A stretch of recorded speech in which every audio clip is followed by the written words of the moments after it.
All right, getting ready to do a little bit of maintenance on the snowblower. However, do you see one thing wrong right now off the top of just looking at it right now? If you don't, it's right there.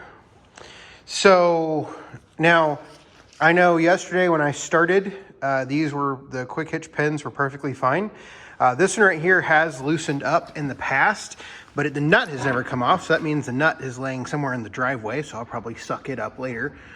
So this was just kind of hanging on there. Not a good thing. And so I actually test the tightness of those every now and then, every probably 5 or 6 hours of operation. I did look at them yesterday morning before I started, and they were perfectly fine. I was not concerned because I have had problems with both of these loosening up in the past. So I'm actually just going to, I didn't have a shorter style, so I'm actually just going to replace them with 2 new ones. So I'll replace both of them. That one needs to go in the trash or the scrap pile, and this one I'll keep for something in the future. Also, the reason I have it off the machine is I noticed that, and then also I'm going to grease the drive line, check the oil in the gearbox, look at the chain, and basically kind of go over it. I've got about, this winter, I've put about 35 hours on it,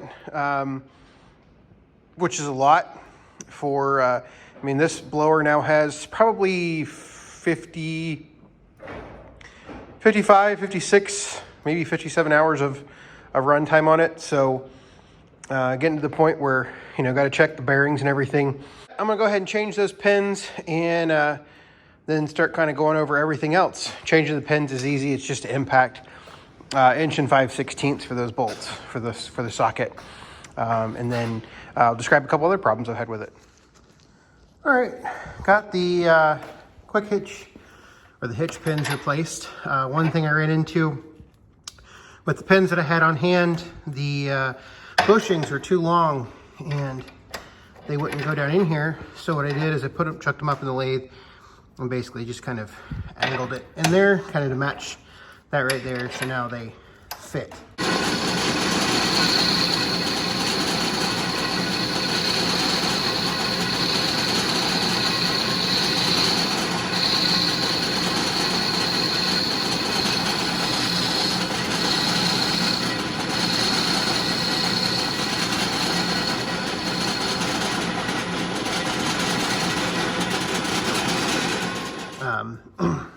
Probably could go a little bit more to make the pen sit down there a little bit better, but honestly, I think that's fine.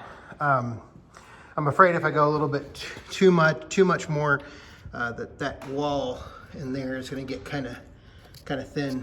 But now I'm working on greasing the drive shaft. A lot of metal dust came out of the drive shaft, which concerns me, but I'm going to work on greasing that up, and then we can move on to the rest of it. I'm not going to replace the roller chain, but I think the roller chain needs to be tightened up.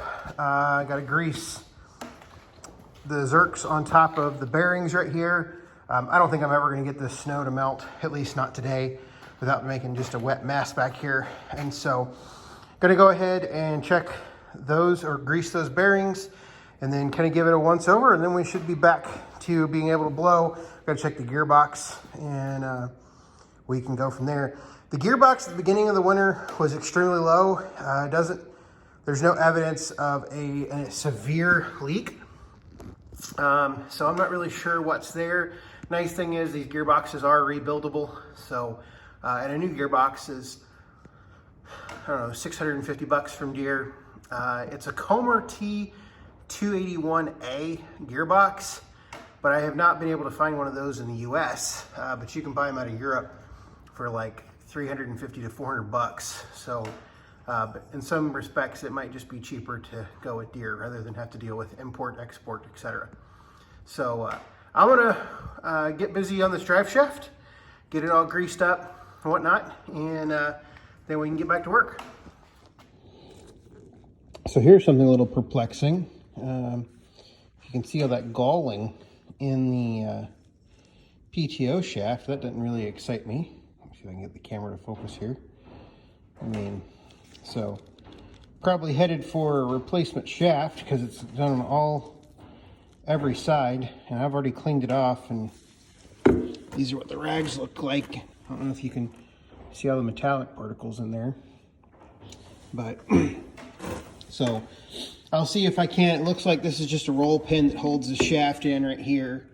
So I'll see. I mean, I don't think it's urgent or anything. So what I'll do is I'll see if I can find a section of this shaft, and I'll probably go ahead and replace, because I cannot clean out this shaft, the female part of the shaft. I mean, there's no way I'm going to get that cleaned out. I mean, it's just kind of in there. So I'm going to have to replace that part of the shaft as well. And I'll just do it all. I'll go ahead and take this one apart just to make sure the connection is the same. Like I said, this is a Comer drive shaft, so it's just these little T's in here.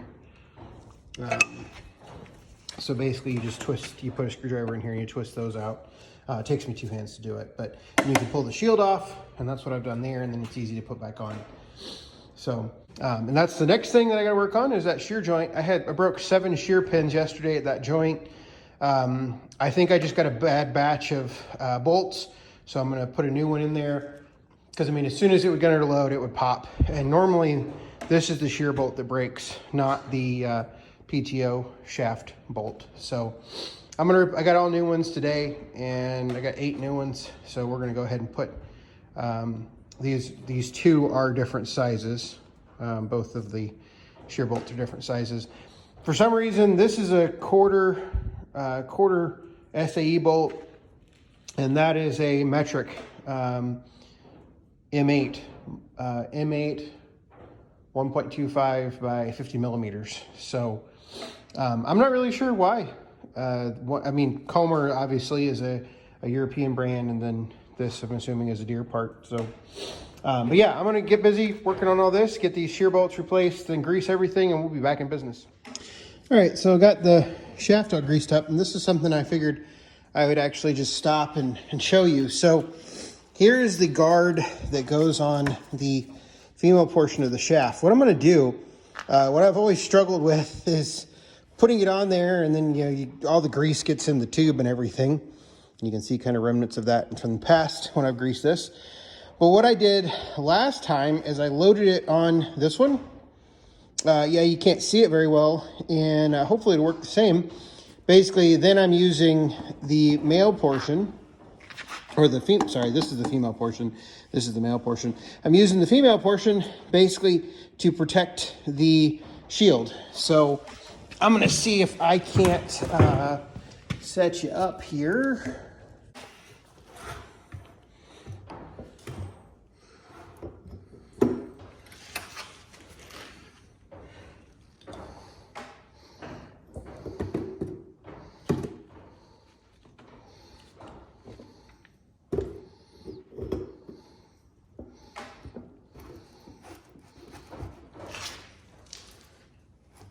All right, there we go.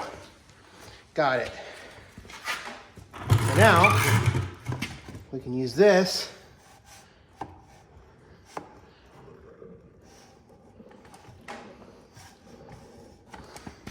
to slide our PTO shield on, and then it's just a matter of getting the PTO shield back in there and tightening it back down. So what you have to do is you insert those. I find my screwdriver.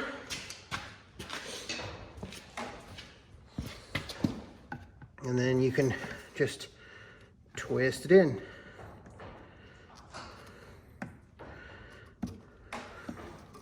Just like that. Let me do that 2 more times. All right, so we'll wrap this video up. Got the, can't remember the last part I did. Got the blower back on the 4066. It's sitting a little low. Oh, I had it to drain, so I'll pull the top link up later. Got all that done, and then I went ahead and greased the loader.